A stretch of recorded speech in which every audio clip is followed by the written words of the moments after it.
Shalom Bapak Ibu, saya percaya malam hari ini Bapak Ibu diberkati Tuhan Yesus. Amin. Kita mau berdoa sebelum kita mulai. Kami bersyukur malam hari ini Tuhan atas anugerah-Mu yang besar. Kami boleh bertemu kembali dengan acara Good News.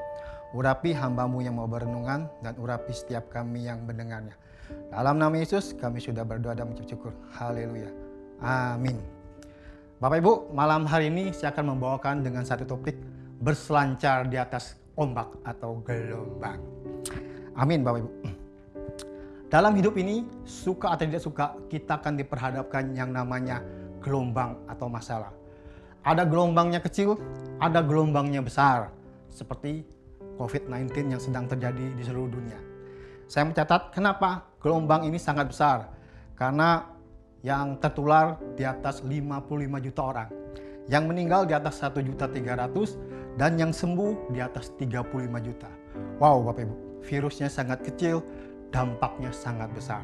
Dampak ekonominya banyak negara-negara yang resesi, termasuk Indonesia juga mengalami resesi ekonomi. Tapi Bapak Ibu, yang menjadi masalah bukan gelombang ataupun masalah yang datang, tapi yang menjadi masalah yaitu cara kita memandang ketika gelombang itu datang. Itulah yang menentukan sikap kita. Ketika gelombang itu datang, bagaimana respon kita Bapak Ibu. Mungkin secara orang awam ketika gelombang itu datang, mungkin kita stres, cemas, takut, khawatir. Bahkan ada yang depresi. Kenapa? Karena kita berpikir gelombang itu akan menenggelamkan kita. Bahkan kita berpikir gelombang itu akan membunuh kita. Maka itu kita stres, takut, cemas, khawatir, dan sebagainya. Bapak Ibu, tapi bedanya bagi para peselancar. Kalau peselancar ketika mereka melihat gelombang, apalagi gelombangnya semakin tinggi, mereka sangat exciting. Kenapa? Karena para peselancar percaya di gelombang yang tinggi akan membuat mereka semakin indah berselancar. Bahkan membuat mereka seakan-akan bisa menari-nari di atas gelombang yang datang. Wah Bapak Ibu, gelombangnya sama, tapi cara pandangnya beda. Nah malam hari ini Tuhan Yesus mau kita jadi peselancar-peselancar yang tangguh, yang bisa berselancar di atas gelombang kehidupan kita. Mau Bapak Ibu? Malam hari ini saya akan membagikan ada 3 hal yang harus kita pahami supaya kita bisa berselancar di atas gelombang kehidupan kita. Bapak Ibu, yang pertama, jangan takut, ada Tuhan di tengah-tengah gelombang. Amin Bapak Ibu. Kenapa jangan takut? Karena ketakutan akan membunuh iman percaya kita. Musuh iman adalah takut. Bukan hanya membunuh iman kita, tapi ketakutan akan membunuh sistem imun kita Bapak Ibu. Kalau kita terlalu takut, imun kita akan turun. Sehingga kita akan mudah diserang berbagai macam penyakit, termasuk virus corona Bapak Ibu. Hati-hati bukan terhadap virus corona, tetapi kita juga harus hati-hati yang namanya virus ketakutan. Kalau Bapak Ibu baca di Alkitab beratusan kali kata jangan takut ditulis. Kepada Musa, Yosua, dan kepada rasul-rasul, Tuhan katakan jangan takut. Kenapa Bapak Ibu? Saya menemukan ada 2 alasan. Yang pertama saya akan baca di Wahyu 22 ayat 13. Dia katakan ini, Aku adalah Alfa dan Omega, yang pertama dan terkemudian, dan yang awal dan yang akhir. Luar biasa. Kenapa Tuhan katakan jangan takut? Karena Tuhan Yesus dia awal dan di akhir. Artinya gini Bapak Ibu, Tuhan Yesus di luar waktu, unlimited God, tidak dibatasi waktu. Kita dibatasi waktu.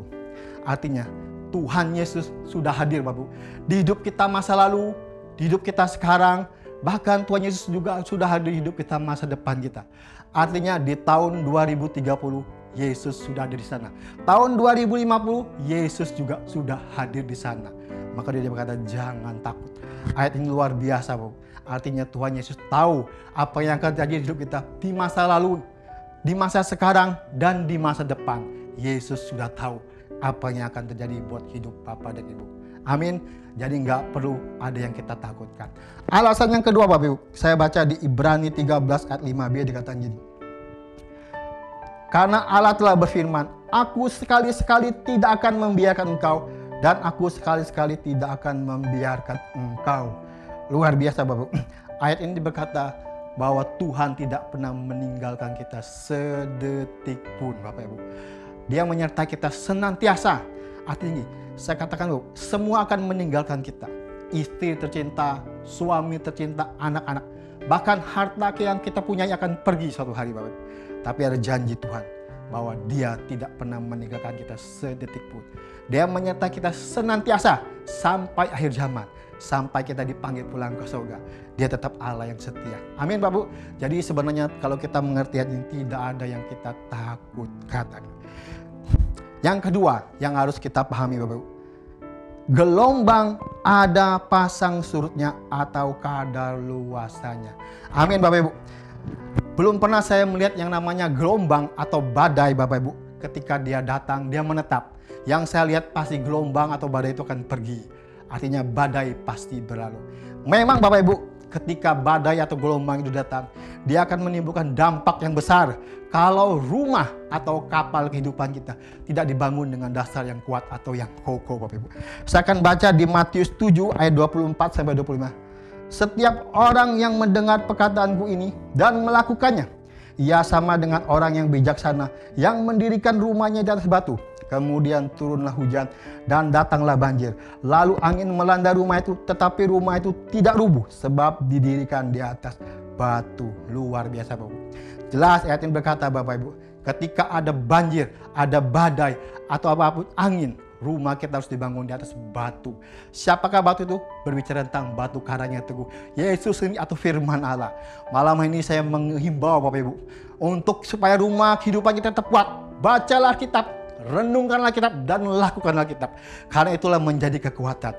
Saya percaya ketika kita membangun hidup kita di atas firman Tuhan, di atas Yesus sendiri, badai boleh datang, angin boleh datang, rumah kita tidak akan tetap kuat. Amin. Tapi sebaliknya, kalau rumah kita dibangun di atas pasir, pasir berbicara sesuatu yang mudah roboh. Saya percaya ketika ada angin, ada badai apapun, rumah kita akan roboh. Ini menjadi pilihan dia kepada Bapak Ibu. Mau membangun rumahnya di atas apa? Malam hari ini firman Tuhan mengingatkan kita, bangunlah di atas batu karang yang teguh, yaitu di atas firman Allah, Yesus sendiri. Amin Bapak Ibu. Yang ketiga, fokus kepada Tuhan, bukan kepada gelombang atau masalah. Saya akan baca di Matius 14 ayat 28 sampai 30. Lalu Petrus berseru dan menjawab dia, Tuhan, apabila engkau itu, suruhlah aku datang kepadamu, berjalan di atas air. Kata Yesus, datanglah. Maka Petrus turun dari perahu dan berjalan di atas air mendapatkan Yesus. Tetapi ketika dirasanya tiupan angin, takutlah ia dan mulai tenggelam lalu berteriak, Tuhan tolonglah aku Bapak Ibu. Yang terakhir Bapak Ibu, saya mengatakan ini, luar biasa ayat ini katakan. Ketika Petrus fokusnya kepada Yesus, kepada Tuhan, kepada perkataan Yesus, ajaib Bapak Ibu. Dia mengalami beyond natural, sesuatu yang supranatural terjadi, mujizat terjadi. Petrus berjalan di atas air Bapak Ibu. Tidak ada orang yang bisa berjalan di atas air kecuali Petrus. Kenapa? Hukum alam berkata bahwa ketika orang berjalan di atas air dia akan tenggelam. Tapi Petrus melawan hukum alam. Kenapa? Dia percaya perkataan Yesus. Dia percaya apa yang Yesus katakan. Datanglah. Luar biasa Bapak Ibu. Kalau kita fokus kepada Yesus, saya percaya di tengah badai COVID ini, mungkin orang meramal segala hal yang jelek. Saya percaya di tengah resesi ekonomi apapun, kalau kita memandang Yesus, saya percaya badai COVID boleh ada. Kita akan mengalami hal-hal yang supra alami, hal-hal beyond nature, di luar nalar kita Bapak Ibu. Mungkin kita dagang sekarang, apapun toko kita, saya percaya akan ada mujizat berkat keuangan di tengah resesi ekonomi. Kalau Bapak Ibu ada yang sakit malam hari ini, ada mujizat kesembuhan. Amin. Kalau rumah tangganya lagi ada masalah, ada mujizat pemulihan. Saya percaya. Mari firman Tuhan mengajarkan, mari kita seperti Petrus, pandanglah Yesus, pandanglah firman Allah, pandang Yesus sendiri. Saya percaya akan terjadi mujizat dalam hidup kita. Tetapi sebaliknya Bapak Ibu, ketika Petrus mulai fokusnya kepada gelombang ataupun kepada masalah tiupan angin, wah, apa yang terjadi? Alkitab jelas berkata, Petrus mulai tenggelam Bapak Ibu.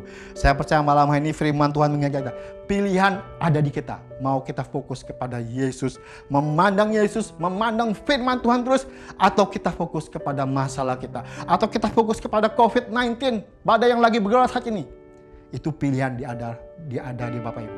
Saya percaya malam hari ini firman Tuhan mengingatkan kita untuk kita mari fokuslah kepada Yesus, bukan kepada masalahnya. Amin Bapak Ibu, saya percaya firman Tuhan cukup sampai di sini. Mari saya mengajak kita untuk kita berdoa Bapak Ibu. Kami bersyukur malam hari ini Tuhan, kami boleh belajar diingatkan firman-Mu bahwa kami percaya ada Tuhan di tengah-tengah gelombang. Dan kami percaya gelombang itu ada expirednya, ada kadaluarsanya. Dan yang terakhir kami percaya kami harus fokus kepada Yesus, kepada Engkau sendiri, bukan kepada masalah kami. Terima kasih Bapa, biarlah firman Tuhan yang kami dengar ini boleh menjadi kekuatan bagi setiap kami. Terima kasih Bapa, dalam nama Yesus kami sudah berdoa dan mengucap syukur. Kita yang percaya sama-sama kita katakan amin. Selamat malam Bapak Ibu, Tuhan Yesus memberkati.